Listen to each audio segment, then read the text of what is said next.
오늘은 즐거운 십계명이라는 제목으로 그동안 13번, 오늘이 13번째 시간인데요. 즐거운 십계명이라는 그런 제목을 가지고 우리가 함께 말씀을 나눴는데, 오늘은 이제 마지막 요약과 정리의 시간입니다. 십계명이 성경에서도 그렇고요. 또 그 이후에 우리 기독교 역사 속에서도 매우 중요하게 다루어져 왔습니다.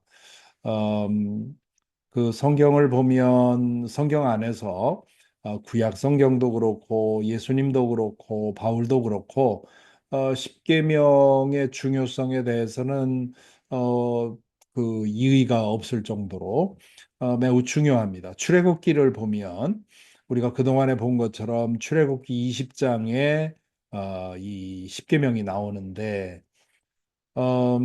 출애굽기 19장, 이제 18장까지가 이 이집트를 떠나서 이집트 군대로부터 벗어나고 광야를 지나오는 신의 광야에 도착하는 여정이 이제 18장까지입니다. 그리고 19장에 보면 신의 광야에 도착하지요.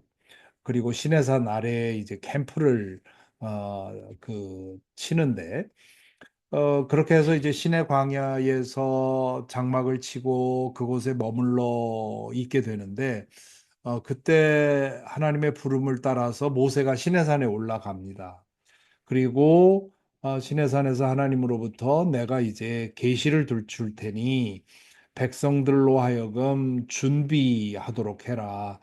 모두 성결하게 하나님을 이제 이게 이스라엘 역사에 있어서는 아주 중요한 전환점이죠. 그동안에는 개인적으로 나타나셔서 하나님의 종들을 통해서 역사하셨는데, 이제는 이스라엘 백성 전체를 상대로 하나님이 당신의 뜻을 드러내시는 그런 이스라엘의 역사에 있어서는 아주 중요한 전환점이죠. 그러니까 이제 이스라엘 백성들이 다 목욕을 하고 하나님을 만날 수 있는 성결한 그런 태도로, 그런 몸으로 이제 준비하라고 그렇게 얘기를 합니다. 그래서 이제 모세가 시내산에서 내려와서 백성들을 모아놓고 이러이런 일이 있을 터이니 정결하게 하고 정해진 정해진 지역 안으로 들어오지 말고 아주 그런 엄한 그런 경고를 하면서 준비하라는 명령을 하지요. 그렇게 깨어 있은 지 사흘째 되는 날에 아, 갑자기 그 시내산 중심으로 해서 우레가 치고 뭐 그런 놀라운 현상이 일어나지요. 그래서 백성들이 모두 두려워 떠는 가운데 모세가 이제 시내산에 올라가서 계시를 받습니다. 그래서 20장부터는 그 시내산에서 모세가 40일 동안 있으면서 받은 여러 가지 계시의 말씀이에요. 거기에는 이제 율법도 있고 정결례에 관한 것도 있고 성막 짓는 거, 또 제사장, 뭐 이런 다양한 그걸 크게 둘로 나누는데, 하나는 제의법, 제사를 어떻게 드리느냐, 그 제의에 관한 그런 법이 있고, 일상법, 이 시민법, 그들이 이제 살아가면서 서로 어떤 것을 지켜야 하는지, 그런 두 종류의 법을 주거든요. 그래서 이 출애굽기 20장부터 마지막까지가 사실은 말하자면 이제 법에 관한 건데, 시내산에서 받은 율법에 관한 내용인데, 그 율법에 관한 긴 이야기의 처음 부분이 바로 십계명인 겁니다. 그래서 이런 그 출애굽기에 나오는 그런 사건의 순서를 봤을 때 십계명은 모든 율법의 핵심이요 바탕이요 기본 정신이다, 이렇게 말할 수 있죠. 그래서 다른 계명들은 십계명에 관한 어떤 주석이라 할 수 있는 그래서 제의법, 제사에 관한 법은 첫 네 계명에 관한 법이라고 할 수 있고, 시민법, 뭐 가난한 사람에겐 이렇게 하고 계약할 땐 이렇게 하고 하는 등등의 그런 법은 이제 5계명부터 10계명까지의 법에 관한 그런 가르침이라고 할 수 있습니다. 그래서 십계명은 출애굽기 안에서도 이렇게 중요하게 다뤄지고 있고요. 신명기에도 십계명이 나온다고 했지요. 십계명에서 이 신명기에서는 십계명이 이스라엘 백성이 가나안 땅에 들어가서 기억해야 할 가장 중요한 말씀. 이 십계명이라는 말은 후대에 붙인 말이라고 하는 말씀을 이미 드렸는데요. 성경에서는 구약 성경에서는 열 말씀, 열 가지 말씀 이렇게 되어 있는데 그것을 이제 후대에 십계명 그렇게 이름을 붙였는데 신명기의 구조를 보아도 그렇습니다. 신명기는 이 모압 광야에서 이스라엘 백성들이 요단강을 건너서 가나안 땅으로 들어가기 전에 모세가 준 마지막 고별 설교입니다. 그런데 1장부터 3장까지는 사실은 이제 설교가 아니라 이 모세가 물론 이제 설교인데 이제 1장부터 3장까지는 우리가 이집트로부터 여기까지 어떻게 왔는지 이집트를 탈출해서 가나안 입구까지 지나온 여정에 대한 회고이지요. 그리고 4장에서는 금송아지 사건을 회고하면서 이제 가나안 땅에 들어가면 우상 숭배를 조심하라고 하는 경고를 줍니다. 그리고 5장에서 고별 설교를 시작하는데 이 고별 설교에서 처음으로 언급한 것이 이 10가지 말씀, 10계명이죠.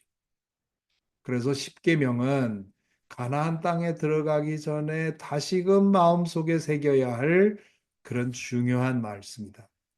그래서 이 어, 그 신명기와 출애굽기에 두 번 나온다는 것도 이 십계명의 중요성을 가리키는 말이고 출애굽기의 구조와 신명기 안에서 이 십계명이 가지는 위치를 보아도 어, 가장 중요한 하나님으로부터 받은 계시에 있어서 가장 중요한 말씀이라는 것을 이것을 통해서 알 수 있습니다. 우리가 그동안 십계명을 보면서 예수님에게 이 십계명을 어떻게 다뤘는지에 대해서 여러 번 말씀을 드렸는데 예수님은 크게 부자 청년과의 대화, 내가 어떻게 하면 영원한 생명을 얻을 수 있겠습니까? 했을 때 예수님께서 그 부자 청년에게 율법에 뭐라고 되어 있느냐? 율법의 말씀에 부모를 공경하라, 살인하지 말라, 간음하지 말라 등등 이 말씀이 나오는데 이거를 지켜라 이렇게 말씀을 하셨고 또 누가복음 10장에 보면 10장 25절부터 28절에 보면 어떤 율법 교사가 예수님에게 와서 어떻게 하면 영생을 얻겠습니까? 하는 질문을 하지요. 그러자 예수님이 율법에 뭐라고 돼 있더냐? 그러자 이제 율법 교사가 이 십계명 얘기를 하지요. 그러자 이것을 행하라. 그러면 네가 살 거다. 이런 답을 주십니다. 어, 그래서 예수님께서 이렇게 십계명을 언급하신 이유는 이중적이라고 할 수 있어요. 한편으로는 십계명을 온전히 실천할 수 있다면 하나님 앞에서 의롭다함을 얻을 수 있다. 의롭다함을 얻는다는 건 구원받는다는 거죠. 하나님의 자녀로 회복된다는 거죠. 반면에 그 이면에는 또 이런 의미가 있습니다. 십계명을 온전히 다 실천하면 하나님 앞에서 의롭다함을 얻을 수 있는데 그런데 인간은 십계명 앞에서 정죄당하게 되어 있다. 십계명은 우리를 구원하는 것이 아니라 오히려 우리가 죄인이구나 하는 것을 인정할 수밖에 없는, 특별히 마지막 열 번째 계명에서 어, 탐내지 마라 하는 이것은 앞에서 나와 있는 모든 계명의 근거가 우리의 죄성에 있고 탐욕에 있고 욕망에 있는데, 여기서 예외인 사람은 아무도 없는 거죠. 그러니까 실제로 간음을 하거나 실제로 사람을 죽이지 않았어도 우리는 십계명 앞에서 여전히 죄인이라는 것을 인정할 수밖에 없습니다. 그래서 자연인으로서 인간은 십계명을 통해 자신의 죄성을 깨닫고 스스로 구원할 수 없다는 사실을 인정할 수밖에 없는 것이죠. 그것이 부자 청년과의 대화, 이 율법 교사와의 대화 속에서 예수님이 하신 말씀입니다. 그래서 이 십계명을 예수님도 모든 율법의 가장 중요한 계명으로 예수님이 이해를 하셨고, 그래서 대화 속에서 십계명을 자주 말씀을 하셨던 거죠. 그렇지만 우리의 죄성으로 인해서 우리는 십계명을 통해서 하나님 앞에 너 합격, 통과 이런 선언을 받을 수가 없다는 거죠. 바울 사도 역시 십계명을 아주 중요하게 생각했던 것을 알 수 있습니다. 특별히 로마서 13장 8절부터 10절에 보면 이렇게 되어 있습니다. 서로 사랑하는 것 외에는 아무에게도 빚을 지지 마십시오. 남을 사랑하는 사람은 율법을 다 이룬 것입니다. 간음하지 말아라, 살인하지 말아라, 도둑질하지 말아라, 탐내지 말아라 하는 계명과 그 밖에 또 다른 계명이 있을지라도 모든 계명은 내 이웃을 내 몸과 같이 사랑하여라 라는 말씀에 요약되어 있습니다. 사랑은 이웃에게 해를 입히지 않습니다. 그러므로 사랑은 율법의 완성입니다. 이렇게 얘기를 하죠. 여기 보면 간음하지 말아라, 살인하지 말아라, 도둑질하지 말아라, 탐내지 말아라 하는 계명과 또 그 밖에 모든 계명이 있을지라도, 이렇게 말하는 것은 모든 계명 가운데 십계명이 제일 중요하다는 거죠. 그래서 바울 사도에게 있어서도 십계명은 매우 중요한 그런 위치를 가집니다. 자, 그렇기 때문에 이 그 이후에 우리 교회 역사에 있어서 십계명은 사도신경 주기도와 함께 신앙 교육의 아주 중요한 교재가 되었습니다. 마르틴 루터라든가 뭐 그 이전에 중세 교회에서도 그렇고요. 우리 교회 역사 속에서 신앙 교육에 관한 교재라고 하면 칼빈도 그렇고 루터도 그렇고 항상 이 십계명, 사도신경, 주기도 이 세 가지는 항상 중요하게 다뤄져 왔습니다. 그런데 이제 문제는 아마 여러분도 그러셨을 거고 저도 그랬는데요. 십계명 하면 별 매력이 없죠. 왜냐하면 모두 금령으로 돼 있다 보니까 대부분 구속하고 억압하는 명령으로 받아들여졌고, 뭔가 그 부자연스럽고 무겁고 불편한 그런 느낌을 더 많이 갖습니다. 그래서 많은 사람들이 십계명에 대해서는 부담스럽게 생각을 하고, 그래서 미국에서 자주 이제 농담처럼 하는 얘기가 11계명이 있는데, 그 11계명은 앞에서 하지 말라는 것을 했으면 걸리지 말라, 뭐 어, 그런 식으로 조크를 하는데, 이 십계명을 우리는 하여튼 어떻게든 법망을 피해서 걸리지 않는, 그것이 우리의 목적인 것처럼 십계명을 통해서 우리에게 기대하는 것이 그런 정도인 건, 아슬아슬하게 그 법망을 피해가면서 요리조리 자기 그 이익을 구하는 그런 사람들처럼 십계명은 하나님이 우리에게 이걸 주신 이유는 요걸 잘 요리해서 그 죄 없이 살아가라 그런 뜻이 아닌 거지요. 그래서 이 십계명을 바로 이해하는 것은 매우 중요한데 그래서 이번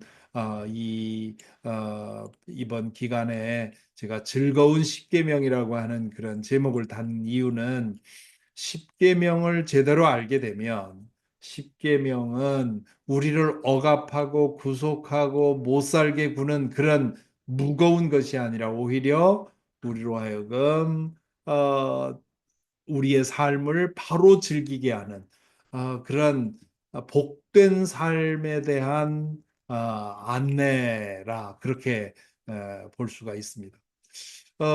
그런데 이 십계명에 대한 오해는 율법에 대한 오해와 이게 맥을 같이 합니다. 율법은 지금 말씀드린 대로 십계명은 율법의 가장 중요한 핵심적인 요소이기 때문에 율법을 이렇게 생각한다는 것은 십계명을 이렇게 생각한다는 것은 율법에 대해서도 똑같은 생각을 가지고 있습니다. 대개 우리 한국 교인들은 특별히 율법적인 그런 신앙을 가지고 있는 분들이 참 많은데요. 율법에 대해서 바로 알아야만 십계명에 대해서도 바로 알 수 있습니다. 그래서 율법에 대한 얘기를 잠시 해보면요. 율법이 주어진 이유는 하나님의 언약 백성으로서 살아가야 할 기준을 제시한 것입니다. 그러니까 율법을 준 이 순서를 보면요. 하나님께서 아브라함을 통해서 이스라엘 백성을 먼저 선택하셨습니다. 수많은 백성 중에서 아브라함의 자손을 언약 백성으로 그리고 제사장 백성으로 이스라엘을 선택하셨어요. 그리고 이제 이집트의 노예 생활을 하던 그 이스라엘 백성을 모세를 통해서 해방시켜 주셨습니다.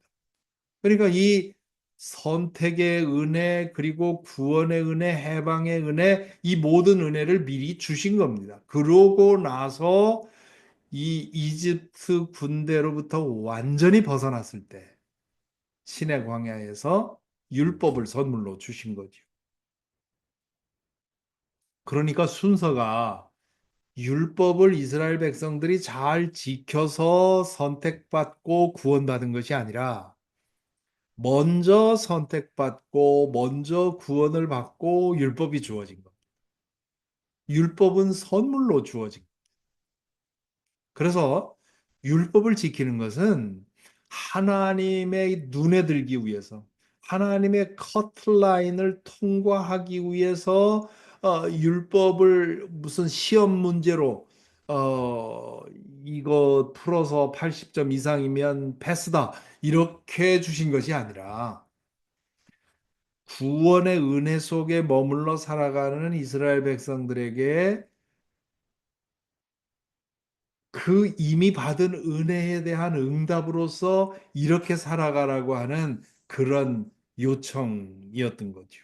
그게 율법의 원래 의미입니다. 그런데 이 율법이 오해가 된 거죠. 어떻게 그 율법을 오해하는 방식, 그 오해한 율법에 대한 오해를 가리켜서 율법주의라고 합니다.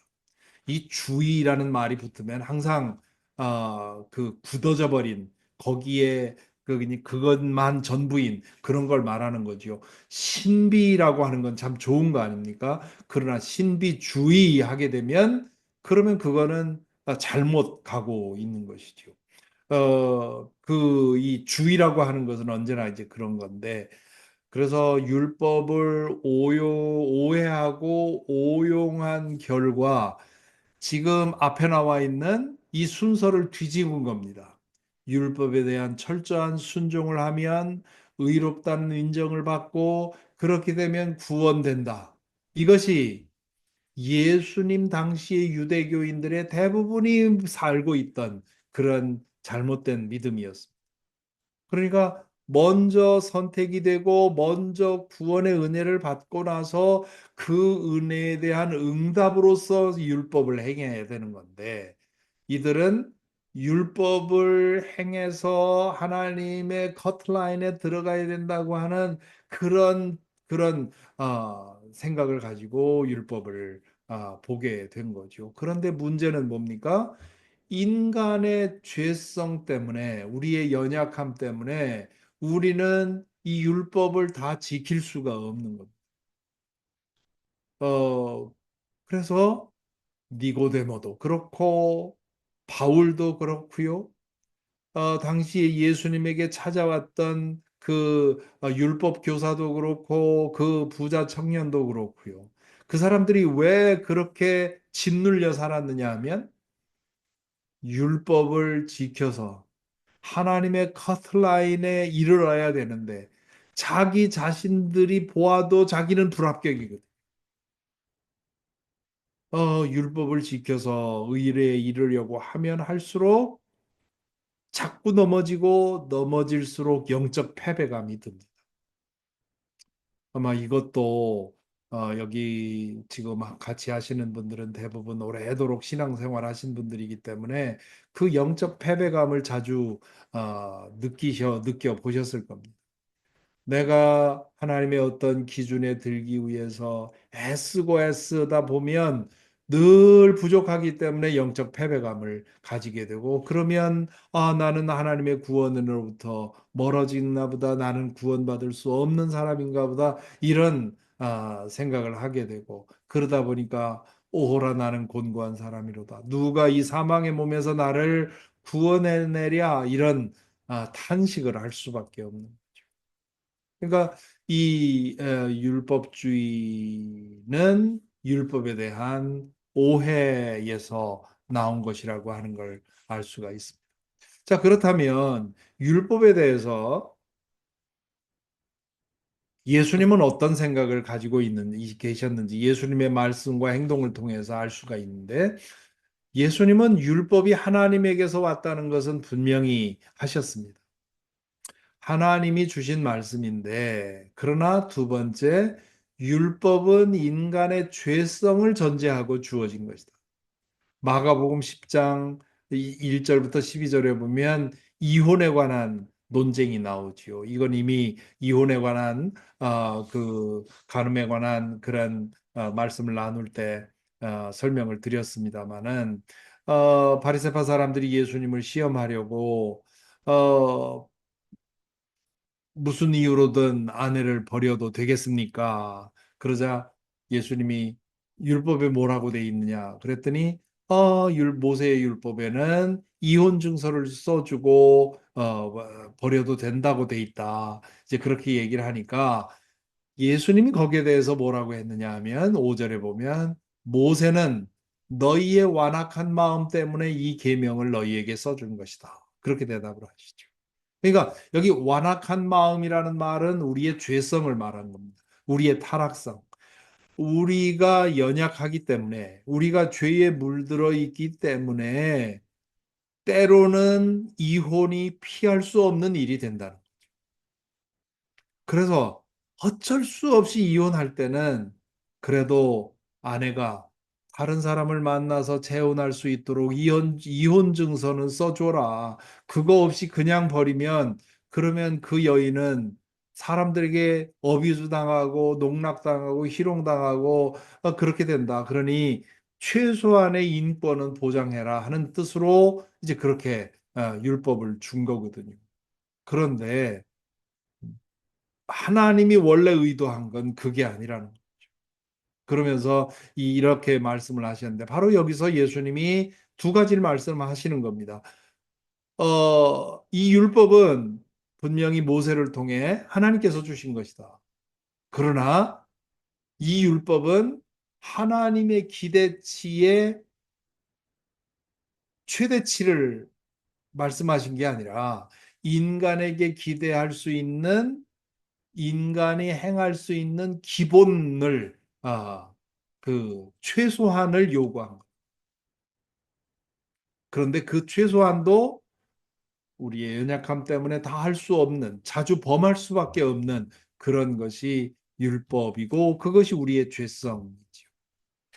그리고 세 번째로 예수님은 율법을 율법 모든 613개, 613개의 이제 구약에 나오는 모세오경에 나오는 율법을 쭉 세면 613개가 됩니다. 이 613개의 모든 율법을 요약한다면 이중적 사랑으로 요약할 수 있다. 그것이 마가복음 12장 28절부터 34절에 나오는 가장 큰 계명이 무엇입니까? 라는 질문에 대한 예수님의 대답입니다. 그래서 율법은 우위로 하나님을 사랑하고 옆으로 이웃을 사랑하라. 이것으로 요약이 된다. 그러니까 모든 율법의 그 근본 정신은 하나님을 사랑하고 이웃을 사랑하는 이 사랑의 사랑으로 요약된다. 앞에서 바울 사도의 얘기를 했는데 바울 사도가 고린도전서 로마서 13장에서 얘기한 것도 똑같은 겁니다.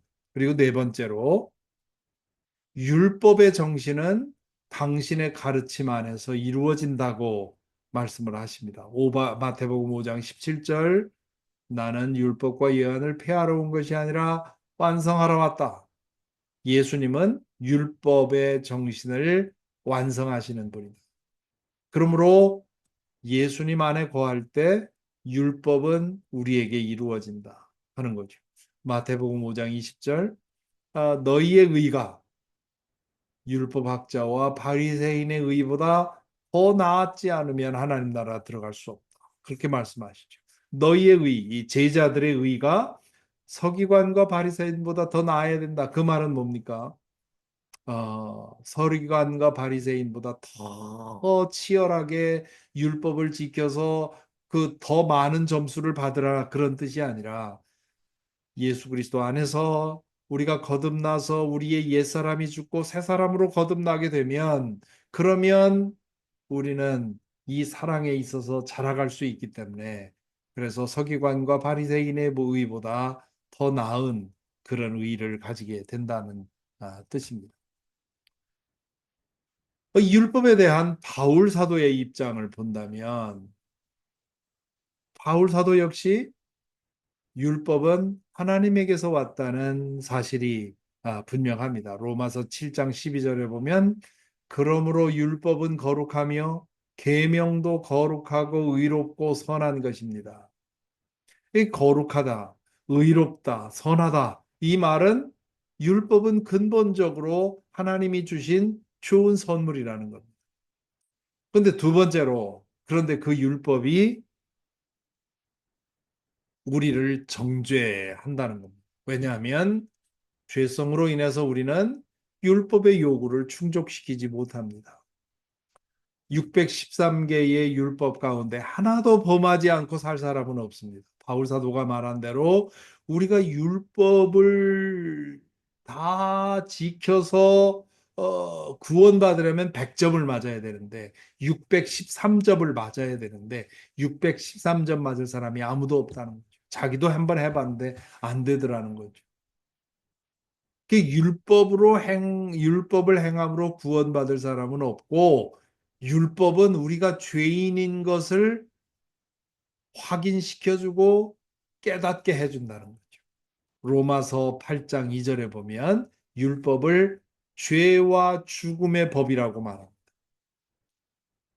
죄와 죽음의 법. 이거 참 정말 딜레마 아닙니까? 우리에게 선물로 주신 율법이 그걸 읽고 그대로 살려고 하다 보니 내가 죄인이라는 사실이 너무도 분명해지고 이대로 있다면 나는 결국 영원한 죽음을 당할 것이 분명해 보인 그래서 죄와 죽음의 법이라고 바울 사도는 이렇게 말합니다. 이거는 바울 사도가 그 회심하기 전에 예수 그리스도를 만나기 전에 이 율법학자로서 열심히 율법을 연구하고 행할 때 그가 경험한 것이죠. 골로새서 2장 14절에 보면 불리한 조문들이 들어있는 빈 문서다. 율법을 그렇게 말합니다. 이거는 율법을 모세를 존경하고 율법을 그 중시하는 유대교인들이 들을 때는 말도 안 되는 어마어마한 그런 모욕적인 언사지요. 불리한 조문들. 불리하다는 건 뭡니까? 우리를 끊임없이 고발하는 우리에게 불리한 그런 율법 조문들이 들어있는 빈문서, 우리가 갚아야만 하는 빈문서. 그래서 우리는 꼼짝없이 채무자가 될 수밖에 없는 그런 빈문서가 바로 율법서다. 이렇게 말하는. 세 번째로, 그런데 예수 그리스도께서 오셔서 이 빈문서가 파기가 되고 율법이 완성되고 율법이 끝났다. 그렇게 얘기를 합니다. 로마서 8장 4절에 보면 성령을 따라 사는 우리가 율법이 요구하는 바를 이룹니다. 그렇게 얘기를 합니다. 성령 충만한 삶을 살게 되면 내가 율법을 생각하면서 이거 아슬아슬하게 이거 범하면 안 돼. 이게 아니라 그냥 훌쩍 넘어 뛰어넘는 거죠.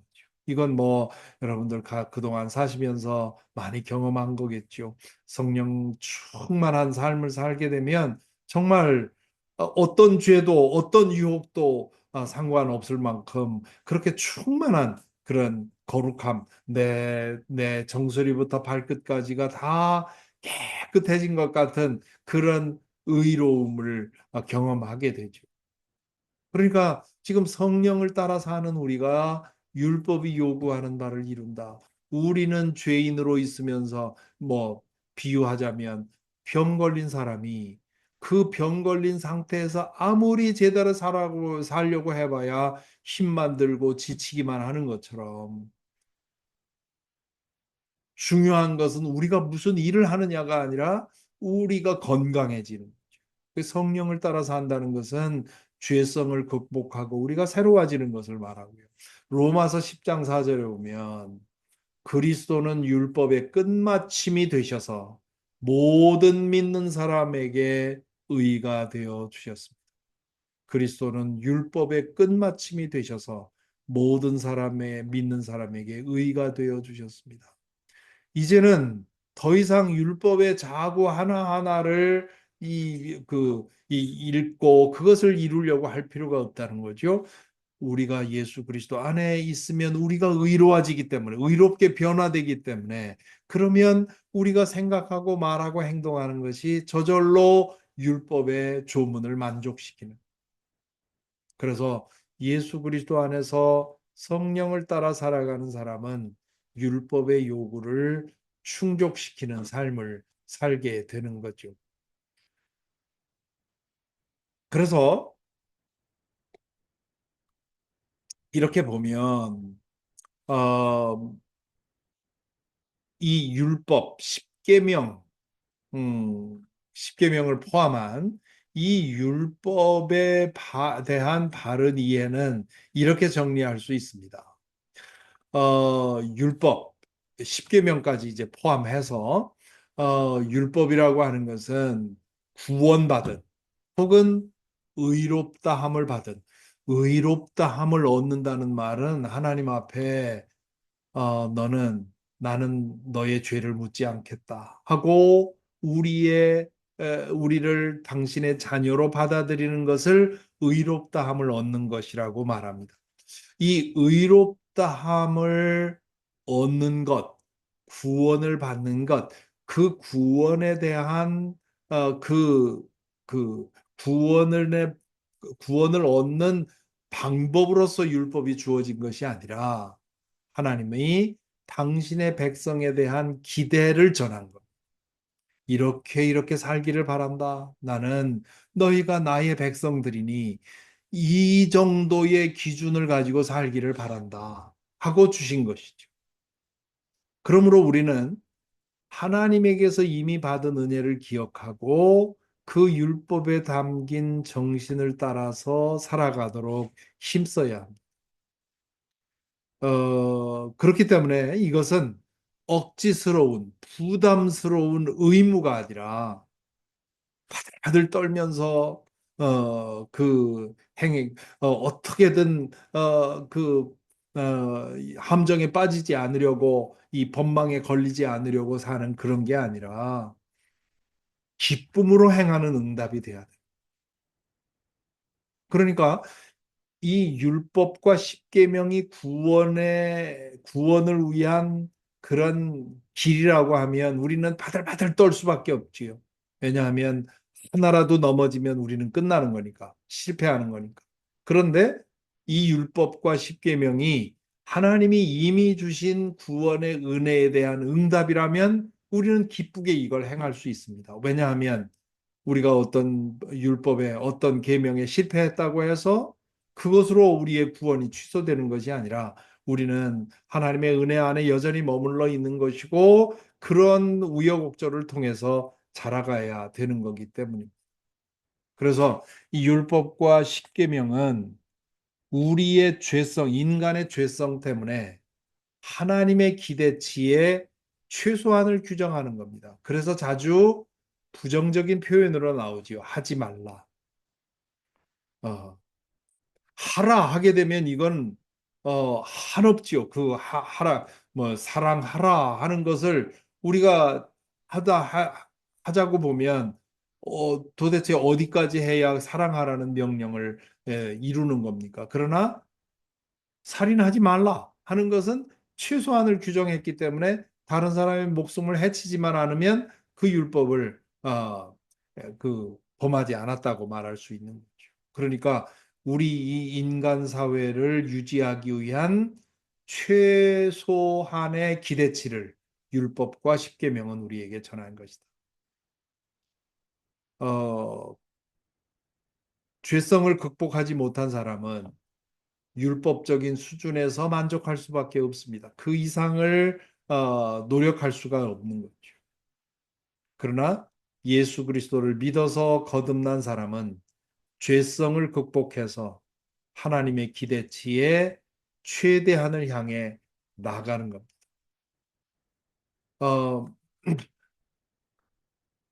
따라서 십계명을 따라 사는 삶이라고 하는 건 어떤 것이냐 정리를 해보자면 첫째는 십계명의 정신은 바울 사도와 예수님이 말씀하신 대로 이중적인 사랑, 우위로 하나님을 사랑하고 옆으로 이웃을 사랑하라는 이 사랑으로 이중적인 사랑으로 십계명의 정신은 표현이 됩니다. 그런데 두 번째로 우리에게는 그 사랑이 없죠. 원죄의 근본적인 경향은 자기 중심성입니다. 이기심이라고 할 수도 있고요. 자기 중심성. 우리의 마음의 움직임이 항상 우리 자신의 이익을 향해 있는 것이 원죄의 근본적인 경향입니다. 십계명은 자기 중심성, 우리 모두가 이 자기 중심성을 가지고 있다고 하는 것에 대한 확인입니다. 왜 그렇습니까? 살인하지 말라, 간음하지 말라, 도둑질하지 말라, 거짓 증거하지 말라, 탐내지 말라. 이건 뭡니까?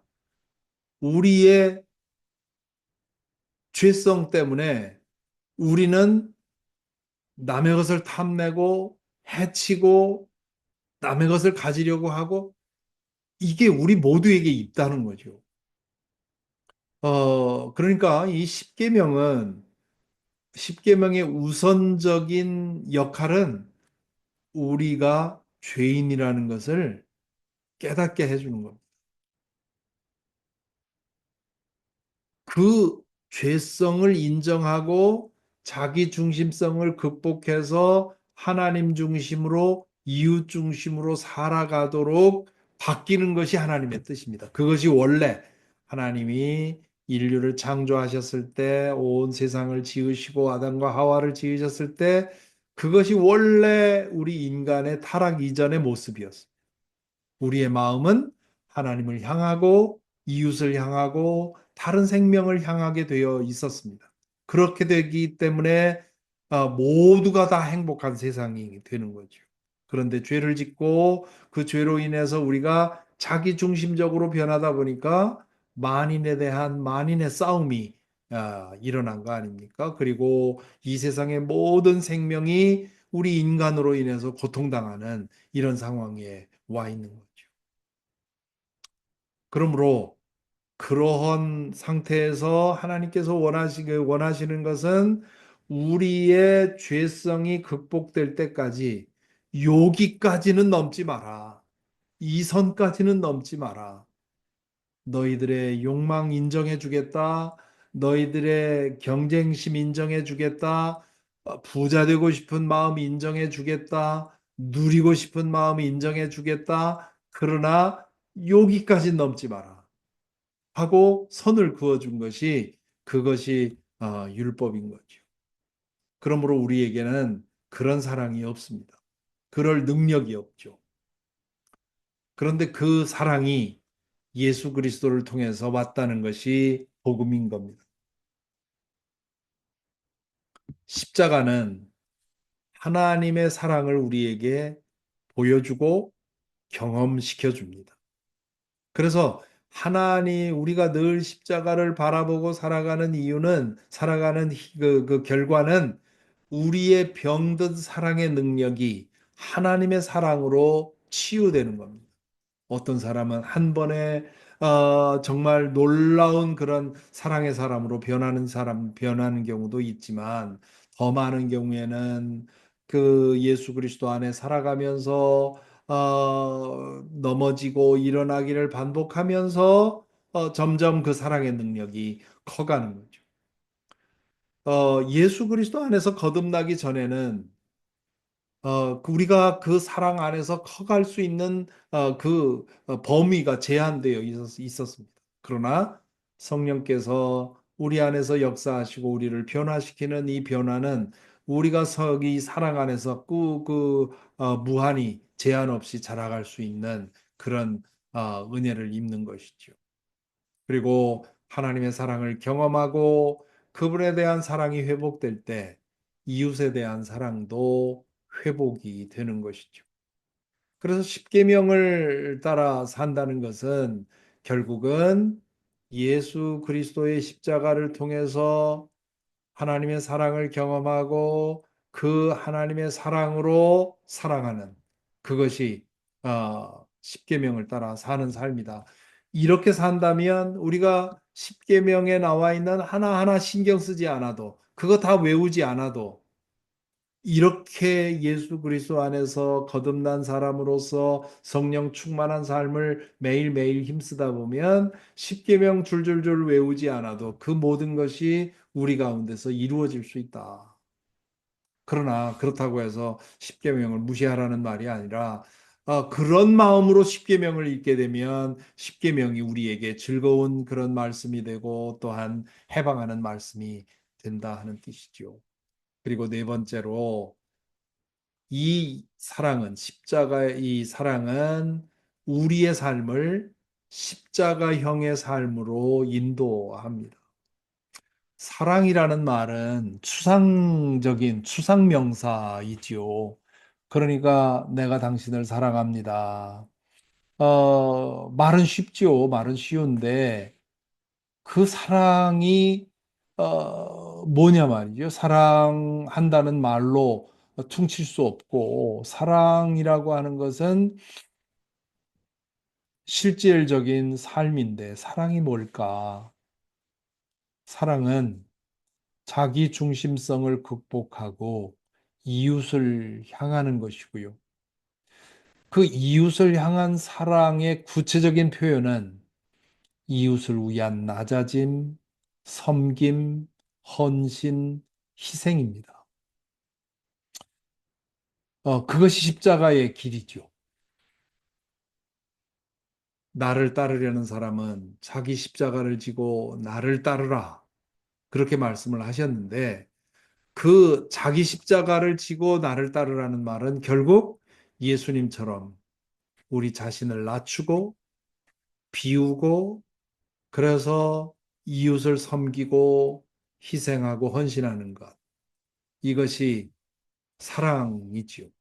그러니까 사랑은 그 추상 명사가 아니라 사실은 아주 구체적인 그런 그, 어, 우리의 삶으로 드러나야 되는 그런 일이라는 것이죠. 그래서 결국 십자가의 사랑은 우리로 하여금 십자가 형틀의 삶을 살아가는 우리도 예수님처럼 낮아지고 자신을 비우고 나를 통해서 이웃을 살리는 이런 삶으로 나아가는 것이 이 십계명을 사는 삶이고 또한 예수 그리스도를 따르는 삶이라 할 수 있습니다. 그래서 결론으로 말씀드리자면 십계명은 십자가로 통합니다. 어, 십계명에 드러난 하나님의 뜻, 그것이 가장 잘 드러난 것은 십자가입니다. 예수님께서 십자가에서 십계명의 정신을 보여주셨죠. 하나님 사랑이 지극해서 지난주에 설교 중에 말씀드린 것처럼 하나님에 대한 예수님의 경외심, 하나님의 뜻이라면 내 생명까지라도 바쳐서 그 뜻을, 아버지 하나님의 뜻을 이루겠다고 하는 그 지극한 경외심, 그 사랑이 예수님으로 하여금 십자가를 지게 했고, 그 십자가에서의 희생은 모든 인류의 죄를 사하는 그러한 희생이 되었던 거죠. 바울 사도가 말한 것처럼 예수님은 하나님과 동등됨을 취할 것으로 여기지 않고 자기를 비어 사람의 형체를 가지고 그리고 사람 중에서도 가장 낮은 종의 모습으로 내려와서 그리고 사람으로서 당할 수 있는 최악의 죽음을 당하시기까지 하면서 우리를 구원해 주셨다. 그래서 이 십계명의 정신이 십자가에서 예수님께서 보여주셨고 그렇기 때문에 그걸 반대로 말하면 십계명 안에 십자가가 숨어 있다 할 수 있죠. 십계명을 잘 보면 거기에 십자가가 필요하다는 게 드러납니다. 왜냐하면 우리 인간은 인간의 타락성으로 죄성으로 인해서 이 십계명을 다 행할 수가 없는 우리는 죄인이라고 하는 이 탐욕의 문제, 죄성의 문제가 해결되지 않고는 이 십계명을 따라 살 수 없다고 하는 이런 사실을 우리는 인정할 수밖에 없죠. 그래서 이 십계명은 우리에게 십자가가 필요하다는 것을 깨닫게 해줍니다. 그리고 예수께서 그 십자가의 그 길을 통해서 우리에게 그 하나님의 사랑을 보여주셨고요.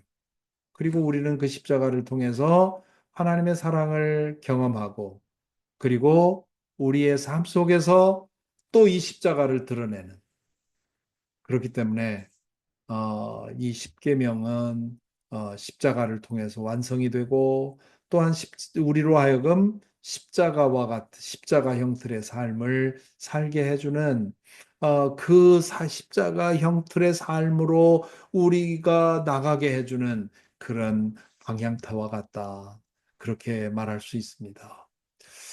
어, 이제 십계명에 대해서 이렇게 정리를 했는데요. 저와 여러분 우리 모두가 어, 이, 특별히 지금 사순절을 지내고 있는데 예수 그리스도의 십자가를 통해서 십계명의 정신이 완성이 되고 또한 그 십자가를 통해서 완성된 십계명의 정신이 우리 삶을 통해서 십자가의 모습이 드러나는 그런 삶으로 드러나게 되기를 간절히 바랍니다. 기도하겠습니다.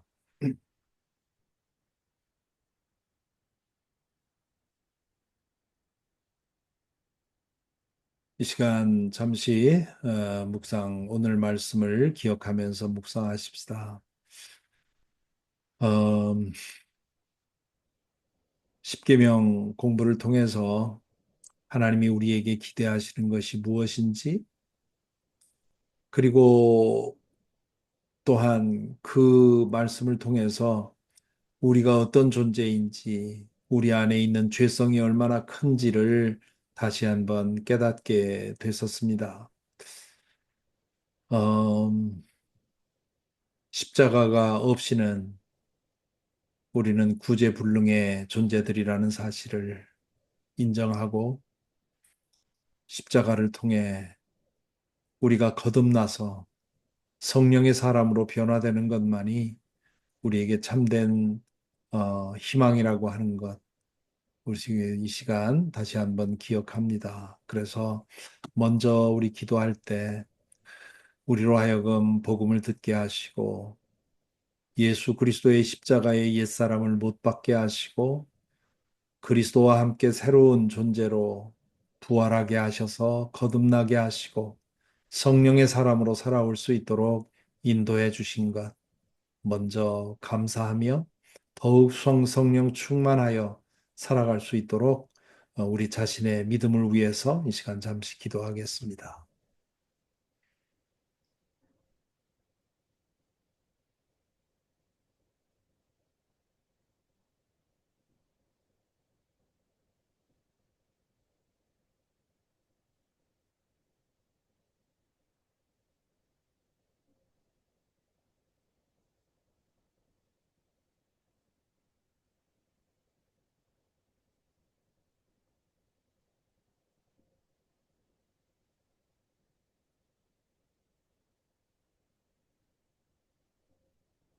하나 더 묵상하며 기도할 텐데요.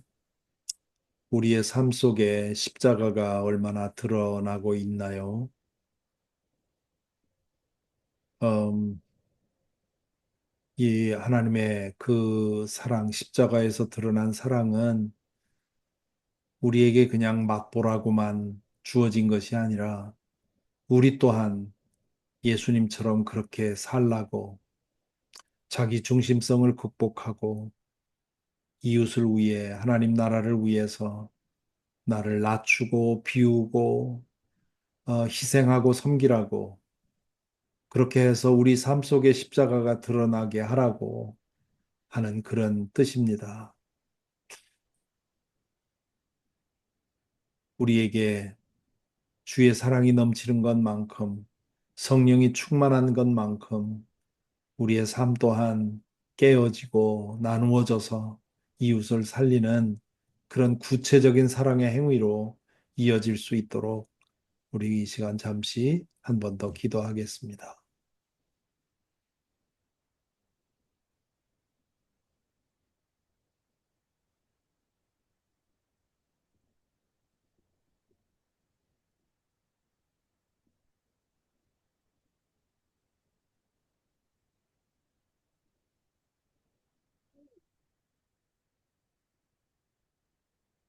사랑의 아버지 하나님, 저희로 하여금 십계명의 말씀을 읽고 묵상하면서 십계명에 담긴 하나님의 그 깊은 뜻을 살피게 하여 주시니 감사를 드립니다.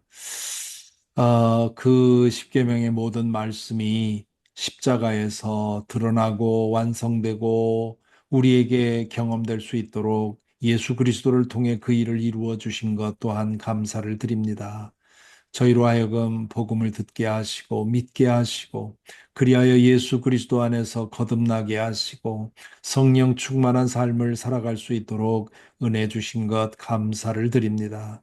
오 주님, 저희들을 성령으로 더욱 충만케 하여 주셔서 우리의 이 자기중심성이 극복될 수 있도록 인도하여 주시옵시고, 우리도 예수 그리스도께서 말씀하신 것처럼 우리의 십자가를 지고 매일 낮아지는 길, 섬기는 길, 희생하는 길을 걸어갈 수 있도록 주님 인도하여 주옵소서. 아버지, 우리의 삶을 통해 십자가가 드러나기를 소망합니다. 그것이 우리에게 가장 큰 영광이요, 영예인 것을 믿습니다. 주님, 우리의 이 연약한 믿음, 우리의 이 뗄 수 없는, 고칠 수 없는, 우리 자신으로서는 고칠 수 없는 자기 중심성을 주님 치유하여 주셔서 더 낮게, 더 깊이 주님 십자가를 지고 살아가는 우리의 삶 되도록 인도하여 주옵소서. 오늘 또 우리의 마음을 성령께서 만지시고 인도하신 것 감사하옵고 예수 그리스도 이름으로 기도하옵나이다.